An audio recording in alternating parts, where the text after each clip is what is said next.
Okay, hello you 10 and welcome back to maths. Today we're going to be looking at tree diagrams and multi-stage experiments. So in the last lesson we talked about how if you have a two-step experiment. So for example, we talked about an example where we were selecting letters from the word kick. And so we could list it out using an array, and using an array we list out all the possible outcomes that are there for an experiment. So wherever these, the rows and columns intersect, that's one outcome. So here, for example, I have KK, so that is me drawing a K in the first round and then drawing a K in the second round. So first round, first card and second card. And then so on, we can continue filling this in. So the next one would be IK, if I have some space to actually fill this in, and CK, and so on. And we kept filling this in, and this helped us be able to find all of the different possible outcomes for a two-stage experiment. The other thing that we added onto here was, so we can also go, let me just fill in the rest here. So this one was KI, II,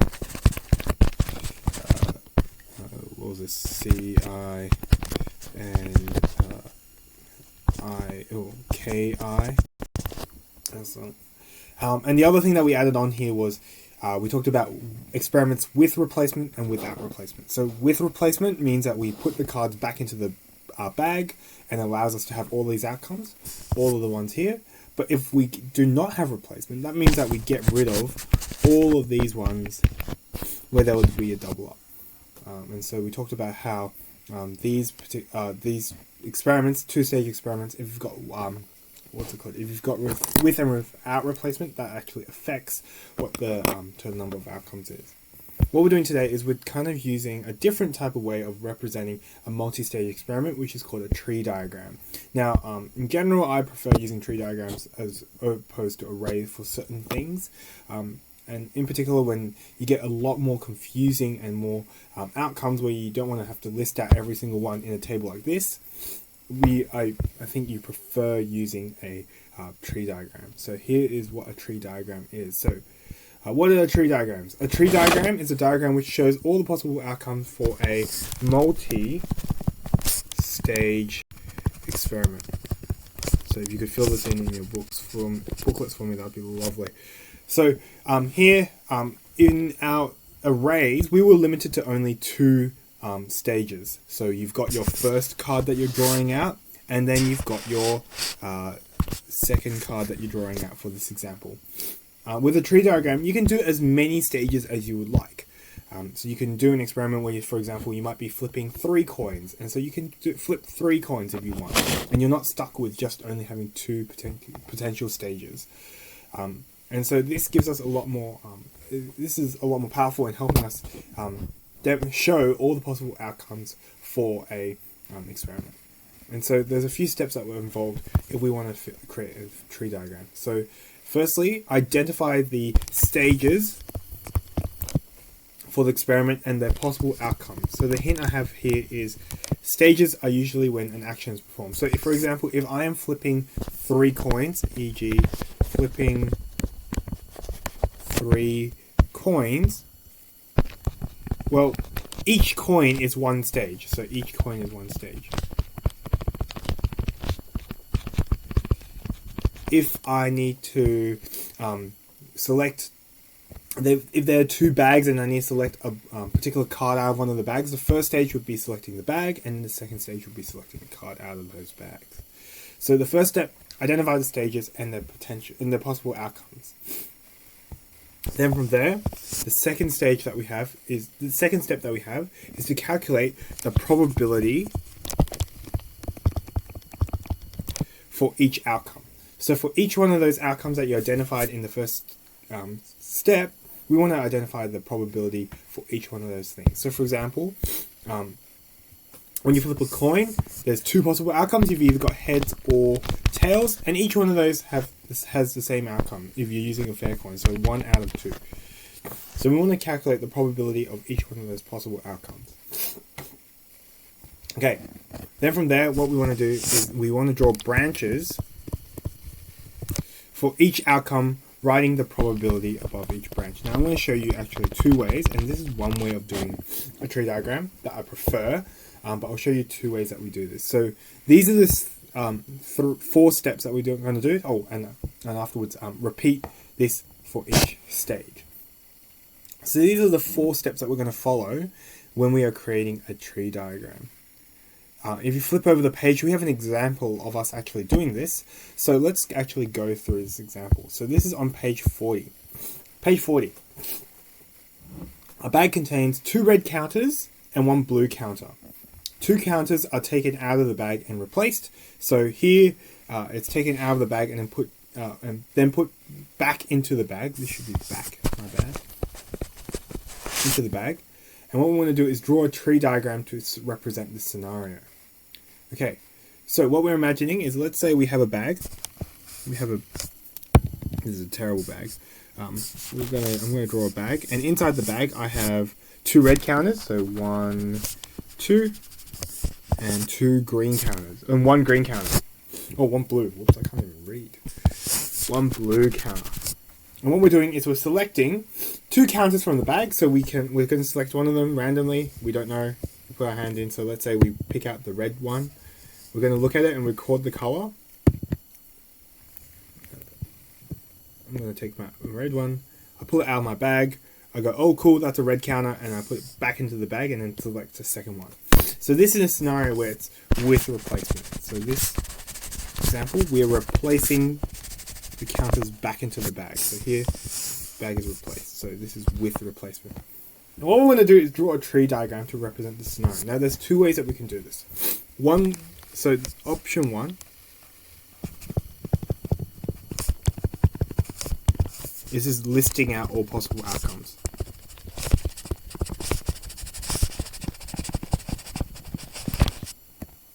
So let's just talk about the stages that happen in this event. So here we're selecting 1 counter first and then putting back into the bag, and then we're selecting a second counter. So the 2 stages that we have is selecting, so stage 1, we're selecting the first counter, and then stage 2, we're selecting the second counter. So the first way that we can do a probability tree diagram is that we start from here. We start from the left hand side. We'll start here. I'm going to list out all the possible outcomes that I could have on and create branches for each one of these. So if you have a look at my bag, I've got 3 possible counters. So I'm going to draw here. For my first stage, I've got 3 branches, and I'm going to draw these lines to represent my branches. So I've got red, red, and blue. Okay. And then from there, well, we have to do the second stage, and we just repeat the same process. So here, from my red counter, because I have with replacement, I can go red, red, blue as well. I'm going to draw this actually a little bit further up so I have space to do the next ones. So I've got another red, red, blue. And then from here, my second branch, I've got the exact same thing. I've got red, red, blue. And the same thing for my last counter, so my last branch down here. So I've got red, red, blue. Now, this method shows us all the possible outcomes. So there's 9 possible outcomes that we can get, but some of them, hopefully, you notice, are exactly the same. So you can notice here, if I go along this first branch, I select a red in the first one, and then here I've selected red in the second one. This is exactly the same as selecting red here, and red here, and this one. So all of these are exactly the same. So we've got 9 possible outcomes, but 4 out of the 9 is selecting 2 reds. And similarly, you'll notice that, for example, if we go down along this branch, so here I go red and then blue. Well, actually that pops up a few times. I can go red and then blue. So here I've got, for example, 2 out of the 9 is me selecting red then blue. So this is one way that we can draw a tree diagram. Now, the other way that I usually prefer is by listing the probabilities above it, above each one of the branches. So here, I'll give you a second just to hold it here just so you can see how I've drawn this. The second way of drawing a tree diagram is by, so option 2, and this is one I prefer, so writing probabilities above the branches. So for each stage, instead of listing out all the possible outcomes, we're just going to draw one branch for each unique outcome. So let's have a look back at the bag. If you have a look at the bag, what are the unique outcomes that we have? Well, there's only 2. You can either select a, if I can get my highlight to work, or you can either select a red counter, or you could select a blue counter. So here, I'm going to go, okay, I'm going to start over here. Start here, and in my first stage, I've only got 2 outcomes. I've got either I select a red counter, or I select a blue counter. And what I'm going to do is I'm going to write the probabilities above branches over here. So I'm going to write the probabilities in these spaces. So if you have a look at my bag, let's have a look back at the bag. How many counters are there in the bag? Well, there's 3 counters. So what is the probability of selecting a red counter? Well, out of those 3, there's 2 of them are red, so my probability of selecting a red is 2 out of 3. And my probability of selecting a blue, if I can get this color coordinating working, there we go, blue is 1 out of 3, so 1/3. So what I'm going to do is I'm going to write those probabilities above those relevant branches. So probability of selecting a red one was 1/3. And the probability of selecting a blue one was, it was 2/3, wasn't it? 2/3. And the probability of selecting a blue counter is 1/3. And then from there, I repeat the same step for the next stage. So here, the probability from my first red counter, the same things as before. So I've either got a red counter again, or a blue counter. And so here, same probability, 2/3, 1/3. And same thing down here, red counter, blue counter, 2/3, 1/3. And so if I'm calculating, so if I look here, this one's a lot neater than the first one. And it shows us all the probabilities of each one of the stages. It shows us all the possible probabilities of all the outcomes at each one of these stages. So, if you have a look over the page from there, we actually can, the way that we read these probability trees actually requires us to actually use these probabilities that are along the branches along here. So, when we're trying to find probabilities of certain events in multi-stage experiments, we need to read these probabilities in a certain way. So, if you flip over the page, there's a few steps here. So, finding probabilities from a probability tree. First of all, the steps that we have to do for this. The first step is you want to find the favorable outcome. So read along the branches. So for example, if I wanted to find how many times I get, so the probability of 1 red and 1 blue, I don't care what order it happens in, well, I just read along my branches and find all the possible ways that I could get 1 red and 1 blue. Well, if I go along the first branch, well, if I select red in the first one, which is what this first branch is telling me, okay, then if I want 1 red or 1 blue, I need to go down to here, so blue.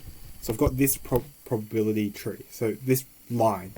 So going along this branch gets me to getting 1 red and 1 blue. Similarly, down here, if I go down, let me do it in a different color. I'm doing a different color. Oops, there we go. If I go down the other branch, and I go down to a blue, well, the only way for me to get 1 red and 1 blue down this branch is to go up this way. And so those are the probabilities that I'm looking for. So those are the 2 particular favorable outcomes that I'm looking at. So I read along the branches. Read along the branches. Okay. The second step is then I multiply.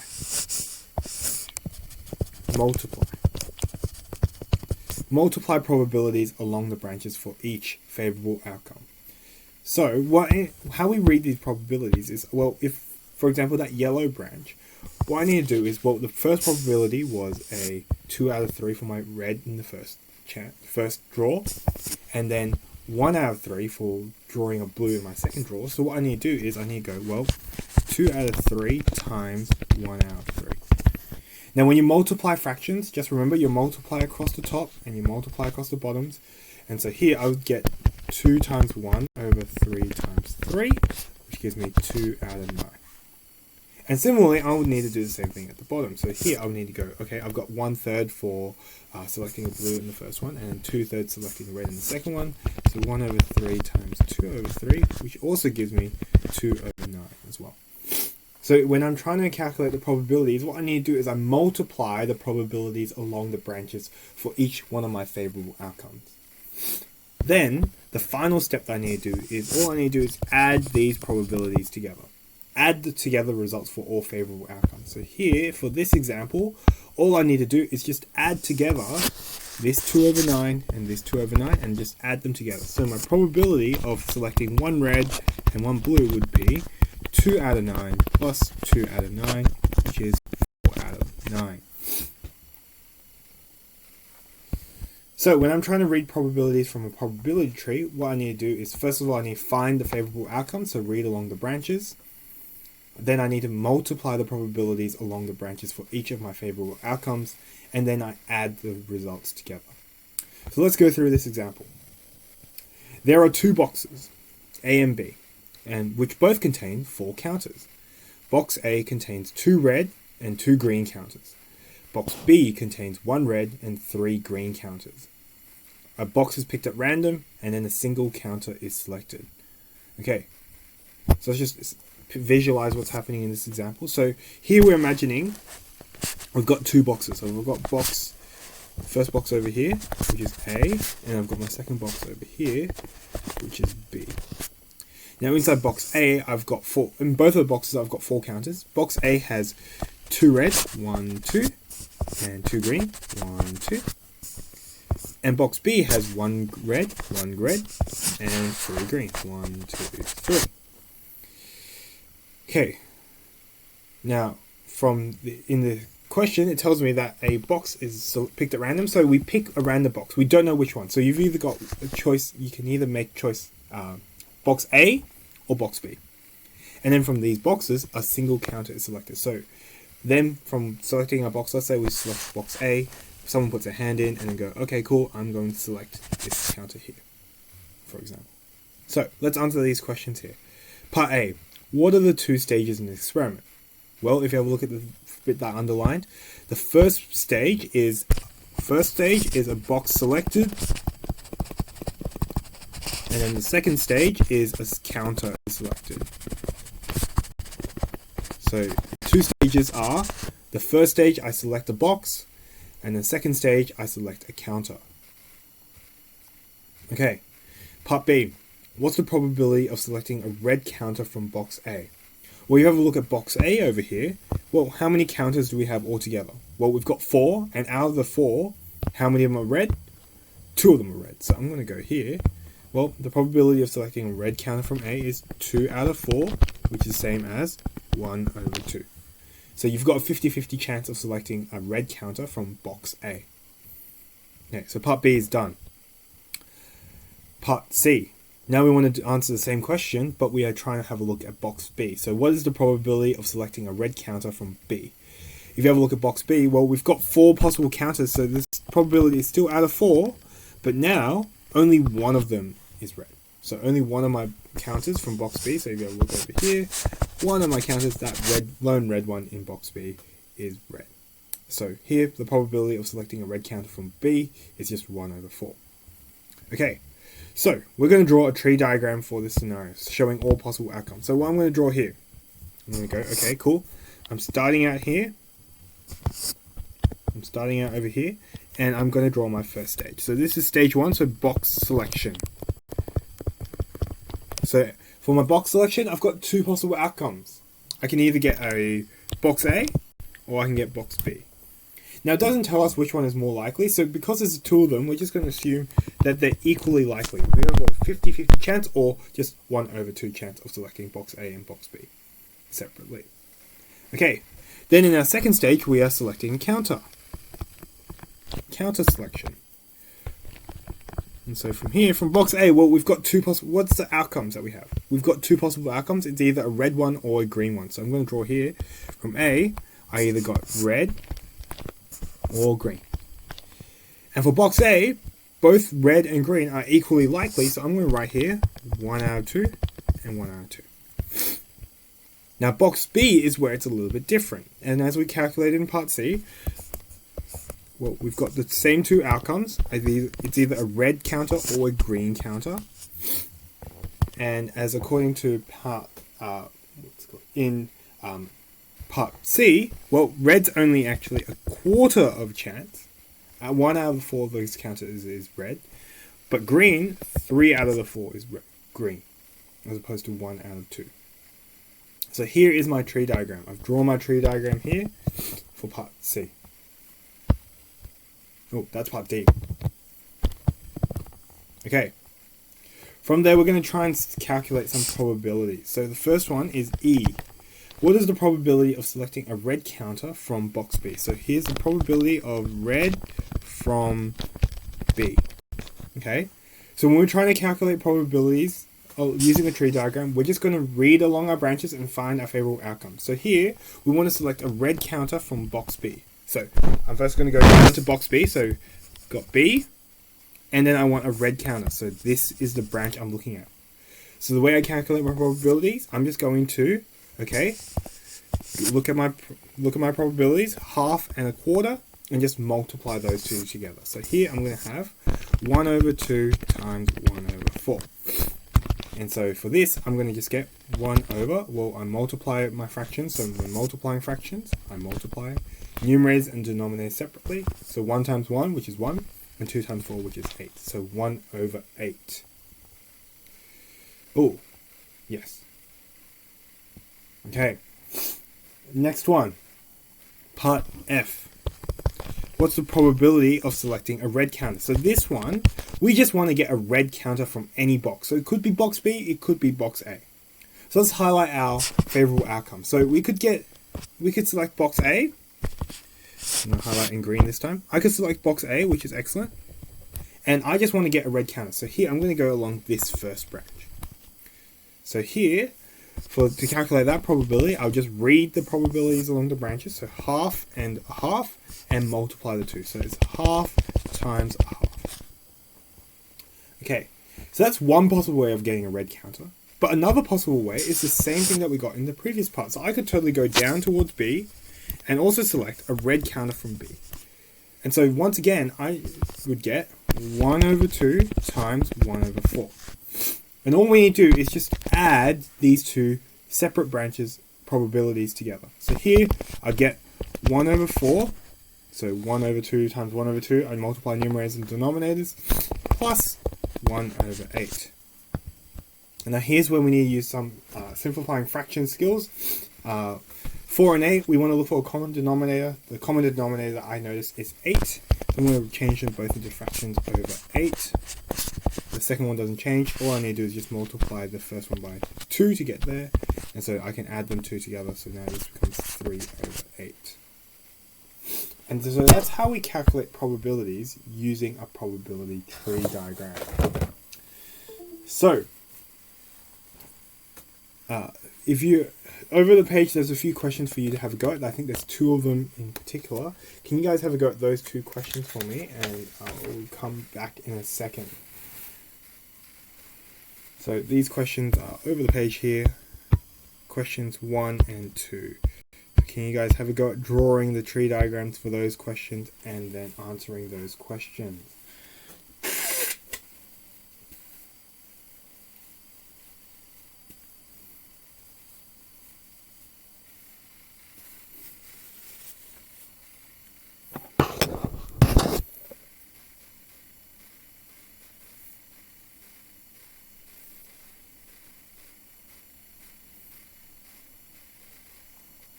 Okay, I'm going to go quickly through the questions so that you have an idea of what you are doing. So, box A and box B both contain 4 counters. So this is exactly the same as the example that we have over on the previous page.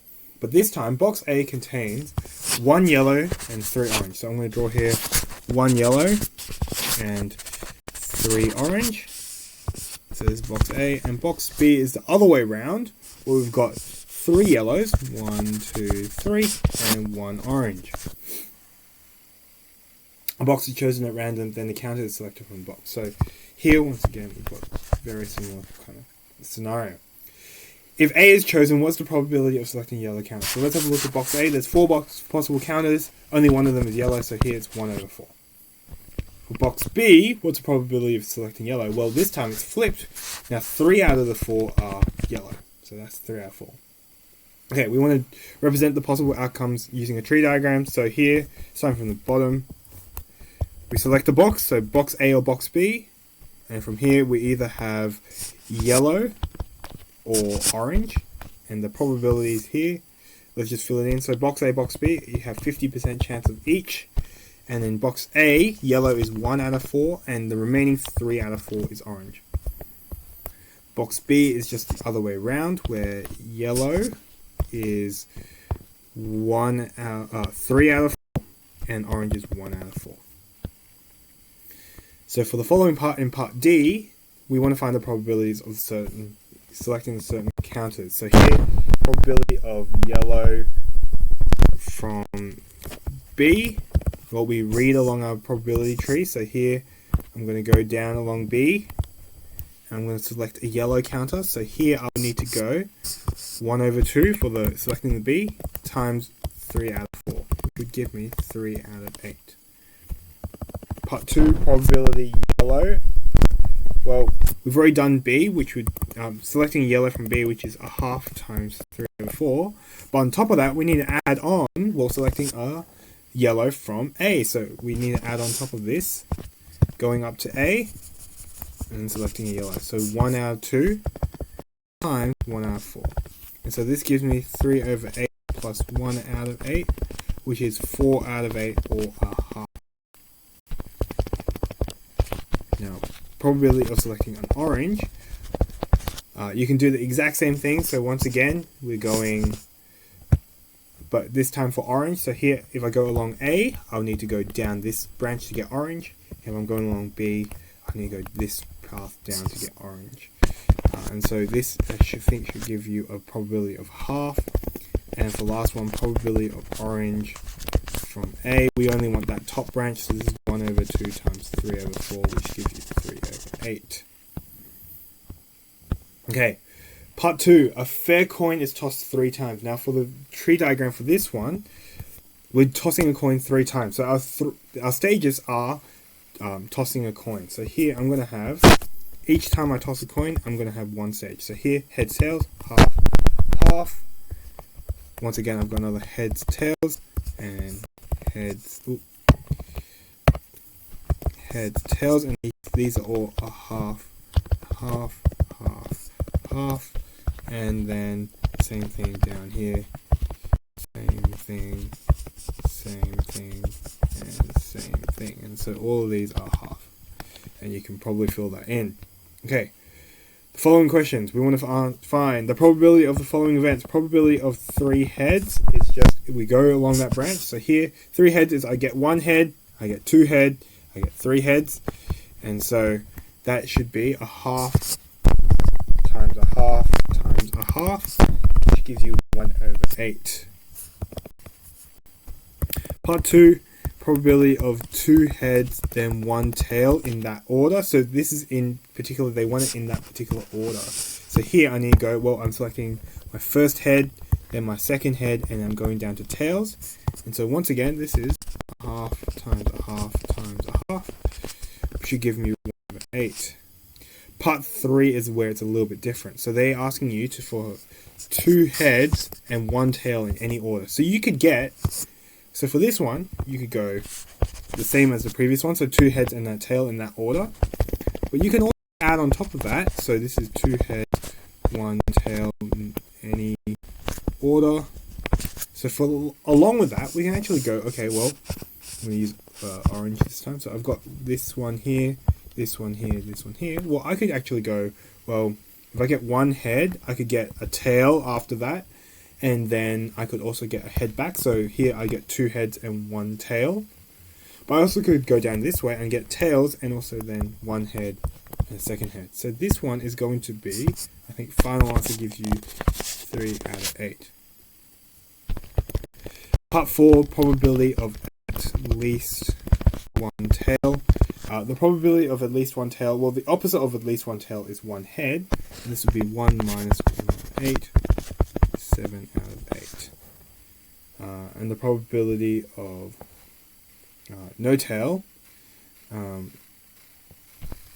probability of no tails, well, the probability of no tails is the same as the probability of 3 heads, which is 1 out of 8. So those are the answers for these 2 questions. Now what I'm going to do over the page is I'm going to go through an example where it's without replacement. So remember, without replacement means objects are not returned, or they are just removed from the sample space. And so what this means is that each stage, the sample space will change. So in scenarios where you need to draw a tree diagram without replacement, what you're going to notice is that the probabilities are going to change at each stage. So here, once again, identify the outcomes for each stage of your experiment. The following step after that is then we calculate the probabilities for each outcome. So remember, probabilities will change as items are removed or taken without replacement. So we're going to go through that example and hopefully you'll see what will happen. Then, like we did in the previous bit, draw branches for each outcome, writing the probabilities above each branch. So we're going to go through an example of this. Let's have a look at the example underneath. So, a bag contains 5 red and 3 white balls. 2 balls are selected from the bag without replacement. So what we're imagining here is we've got a bag.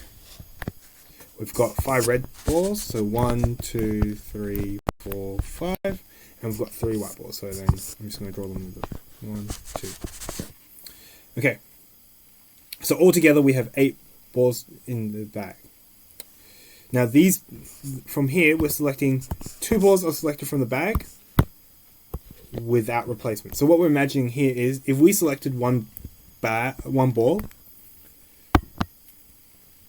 so let's say in the first round we select a red ball. What we're going to imagine is we take it out, we record the color, and then that ball is completely removed. Now let's talk about how many balls we started off with. So when we started off in this question, we start off with 8 balls in the bag, correct? There's 8 balls here. But then after we've done the first selection, after we've taken out that ball, well, that changes 2 things. Well, one, that changes the number of red balls that there are in the bag. Now, instead of having 5 red balls in the bag, we've only got 4. And the second thing that is also going to change is how many balls there are altogether in the bag. So for these scenarios where you've got without replacement, the sample size is always going to change. We're always going to get 1 less in our sample size in our second stage, and so on in our third stage. The other thing is going to happen is our favorable outcomes is also going to change. So if there's 1 less red ball, if the probability of drawing a red ball is going to be less. So let's have a look at these questions. Question 1. If the first... let's try this again. If the first ball selected is red, what is the probability of the second ball being red? So I've actually done it in this scenario. So if I selected a red ball, originally the probability of a red ball is 5 out of the possible 8. That's what we have in the question over here. 5 out of the possible 8 balls is red. But if we selected a red ball out, let's have a look at the bag. How many balls are remaining? Well, there's only 7 balls remaining. So that means the probability is out of 7. And out of those 7, 4 of them are red. And so here, the probability of getting the second ball being red is only 4 out of 7, instead of 5 out of 8. So let's draw a probability tree for this particular scenario. So we start off, well, if I am selecting a ball from the bag, there's two possible outcomes. I can either get a red or a white ball. So here, to begin with, the probability of selecting a red ball is, well, 5 out of the possible 8. And selecting a white ball, well, that's the remaining 3 out of the possible 8. Then, from the second stage, well, if I'm selecting a second ball, the probability, there's still two possible outcomes. I can either select a red ball or a white ball. But now what has happened is that the probabilities have changed. The probabilities have changed. What we said in the first question was, instead of having a 5 out of 8 probability of drawing a red ball, it's now going to be 4 out of 7. Because I've removed one ball from the bag, and the number of red balls has also dropped. So that's why the number has gone from 8 down to 7. And on top of that, the number of red balls has gone down from 5 to 4. So let's fill in the other probability for white. If you have a look at my bag now, well, how many white balls are there? Has the number of white balls changed? No. There's still 3 white balls altogether in my bag. So here, I'm still going to have 3 out of, well, how many balls are there altogether now? It's not 8 anymore, it is 7. So here, for this example, when we do probability trees without replacement, it drops down our sample space. So our sample space changes. Okay, so that's our first branch. Let's have a look at our second branch. Now, the second branch is if we are selecting a white ball out of the bag. So here, instead of selecting a red ball, so I'm going to put this red ball back into the bag. It lets me. There we go. I'm going to put this back in the bag. And instead, I'm going to select one of the white balls. So here, oh, I cannot click for some reason. Oh, there we go. Let's select this white ball, and I'm going to remove it from the bag. Okay, cool. So let's talk about how many outcomes are. So here, there's still 2 outcomes. I either get a red ball or a white ball. Okay, let's talk about the probabilities now. What's the probability of selecting a red ball from this new bag? Well, there's still 5 red balls in the bag. We haven't actually removed any of the red balls. But now, the sample space has dropped. Instead of it being 8 to begin with, we're now down to 7 again. Okay, so that's the probability of selecting a red ball. Let's talk about white. How many white balls are there remaining? It's not 3. We've actually removed one of those 3. It's now down to 2. And so it's going to be 2 out of the 7. So this is my probability tree for this question here. Because I'm doing this question without replacement, this without replacement condition means that I change the probabilities in the second step. So let's answer a few questions here. So question 3A. We want to find the probability of selecting a red ball, then a white ball in that particular order. Okay, so if I want to select a red ball and then a white ball, just like we did in the first example, I'm going to just follow my tree. I'm going to go to red first, and I'm going to go to white. So for the related probabilities are 5 out of 8 times 3 out of 7. So here this becomes 15 over 56, because multiplying across numerators and denominators, 5 times 3 gives me 15, 8 times 7 gives me 56. Okay, part B, probability of 2 reds. Now, 2 red balls, there's only one way of getting this, which is up here at the top. So if I go along the top route, I go select the first red ball, and then the second red ball. And so here, I'm going to get 5 out of 8 for my first red ball times 4 out of 7, which is my reduced probability for the second ball. And so here, we're just going to multiply across the top and multiply across the bottoms again. Here, one thing that we can add on to make it a little bit easier for us is I'm going to cancel out from my opposite numerators and denominators. 4 and 8 have a common factor of 4, so it cancels out 4. 4 cancels out of 4 one time and cancels out of 8 2 times. So here it becomes 5 out of 14. So instead of doing 5 times 4 over 8 times 7, I'm just going to do 5 times 1 over 2 times 7. Okay. Part C. Part C, we want to find the probability of exactly 1 red.